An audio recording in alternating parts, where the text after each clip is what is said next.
नमस्कार, मी प्रणिता बोरसे. आपण पाहत आहात TV9 मराठी आणि आता बुलेटिन मध्ये पाहूयात महाफास्ट 50 बातम्या. भाजपसोबत जाण्याचा निर्णय आमच्या पक्षात कधीही झाला नाही. पर्यायांवर चर्चा पण निर्णय नाही. एका मराठी वृत्तपत्राला दिलेल्या मुलाखतीत पवारांचा मोठा खुलासा. भाजपसोबत जायची चर्चा झाली हे तरी पवारांनी कबूल केलं. भाजपसोबत जायचं नव्हतं तर दिल्लीत 6 बैठका का घेतल्या? शरद पवारांच्या मुलाखतीवरून अजित पवारांचा सवाल. पुलोदचा प्रयोग आणि अजित पवारांच्या प्रयोगात साम्य नाही. शहांच्या माध्यमातून राजकारण करत असाल तर जनता स्वीकारणार नाही. शरद पवारांची टीका. भाजपसोबत जाण्याच्या चर्चा झाल्या होत्या. पवार निर्णय सामूहिक आहेत असं दाखवतात पण कुणाचं ऐकत नाही. त्यांना हवं तसंच ते करतात. पवारांच्या दाव्यावर अजित पवारांची प्रतिक्रिया. उद्धव ठाकरे पक्ष विलीन करतील असं मला वाटत नाही. मी ठाकरेंचं काम पाहिलंय. ते पक्ष विलीन करणार नाहीत. अजित पवारांचं मत. शरद पवार पक्ष विलीनीकरणावर सांगत असतील तर त्यात तथ्य. ठाकरेंची शिवसेना ही पवारांसोबत, त्यामुळे तेही सोबत जातील. गिरीश महाजनांची शरद पवारांच्या वक्तव्यावर प्रतिक्रिया. चंद्रकांत पाटलांनी पवारांबाबत वक्तव्य करायला नको होतं. पवार निवडणुकीला उभे नव्हते, त्यामुळे त्यांचं वक्तव्य चुकीचं. अजितदादांची चंद्रकांत पाटलांच्या वक्तव्यावर नाराजी. आम्हाला फक्त शरद पवारांचा पराभव करायचा आहे. चंद्रकांत पाटलांचं वक्तव्य. नाशिकचे ठाकरे गटाचे नेते सुधाकर बडगुजरांना तडीपारीची नोटीस. सलीम कुत्ता प्रकरणात चौकशी सुरू असल्यानं तडीपारीची नोटीस.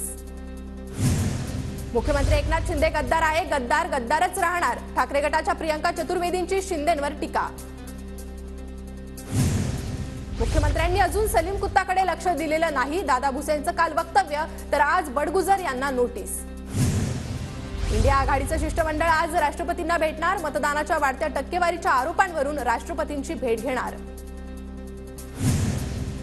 शिरूरचे उमेदवार अमोल कोल्हे आणि आढळराव पाटलांना निवडणूक आयोगाची दुसरी नोटीस. तातडीनं निवडणुकीतील खर्चाचं स्पष्टीकरण देण्याचे आदेश. सुप्रिया सुळे आणि सुनेत्रा पवारांना निवडणूक आयोगाची तिसरी नोटीस. दोन्ही उमेदवारांच्या निवडणूक खर्चात मोठी तफावत असल्यानं तिसरी नोटीस बजावली.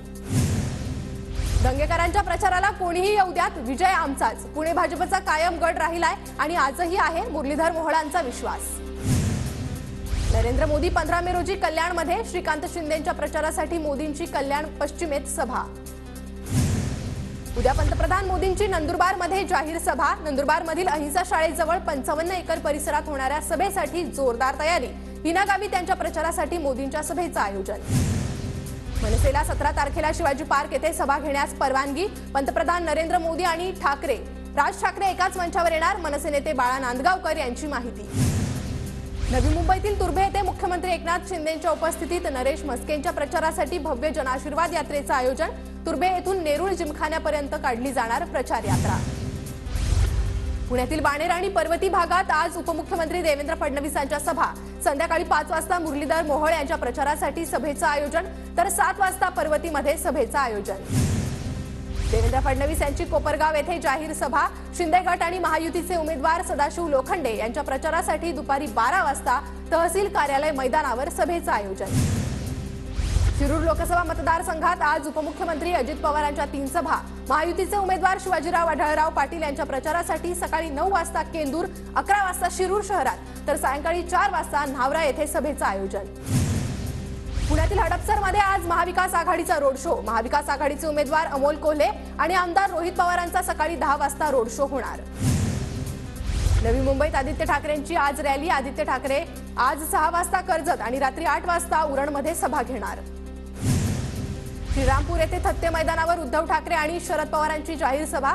महाविकास आघाडीचे उमेदवार भाऊसाहेब वाकचौरे यांच्या प्रचारासाठी सभा. बाळासाहेब थोरातही उपस्थित राहणार. बीडमधील राष्ट्रीय येथे मनोज जरांगे पाटलांची सभा. संध्याकाळी 6 वाजता 100 एकरमध्ये सभेचं आयोजन. बीडच्या अंबाजोगाईत आज शरद पवारांची सभा. महाविकास आघाडीचे उमेदवार बजरंग सोनावणे यांच्या प्रचारासाठी संध्याकाळी 6 वाजता सभेचं आयोजन. जळगावात अमळनेरमध्ये महायुतीच्या मेळाव्यात अनिल पाटलांनी, गिरीश महाजनांनी, गुलाबराव पाटलांनी विजयाचा टिळा लावला. स्मिता वाघ विजयी झाल्याचं म्हणत अनिल पाटलांनी व्यासपीठावर महाजनांना लावला टिळा. ठाण्याचे शिंदे गटाचे उमेदवार नरेश म्हस्केंचा नवी मुंबईत एपीएमसीमध्ये प्रचार. म्हस्केंकडून पहाटेच एपीएमसी मधील व्यापाऱ्यांच्या भेटीगाठी. नाशिकमध्ये प्रचारादरम्यान राजाभाऊ वाजेंचा विद्यार्थ्यांशी इंग्रजीतून संवाद. वाजे यांचा इंग्रजीतून संवाद साधतानाचा व्हिडिओ व्हायरल. सामूहिक रजेवर गेलेल्या एअर इंडियाच्या 25 कर्मचाऱ्यांचं निलंबन. सामूहिक रजेवर गेलेल्या कर्मचाऱ्यांना एअर इंडियाचा दणका. एमपीएससी कडून नागरी सेवा संयुक्त पूर्व परीक्षेची सुधारित तारीख जाहीर। 6 जुलैला परीक्षा होणार। 494 पदांसाठी परीक्षा असणार। नामांतराच्या मुद्द्यावरून राज्य सरकारला दिलासा। औरंगाबाद आणि उस्मानाबादच्या नामांतराला विरोध करणाऱ्या याचिका उच्च न्यायालयानं फेटाळल्या। छत्रपती संभाजीनगरच्या गंगापूर तहसील कार्यालयात शेतकऱ्यांच्या अधिकाऱ्यांसोबत खडाजंगी। पीक विमा मिळत नसल्याचा शेतकऱ्यांचा आरोप।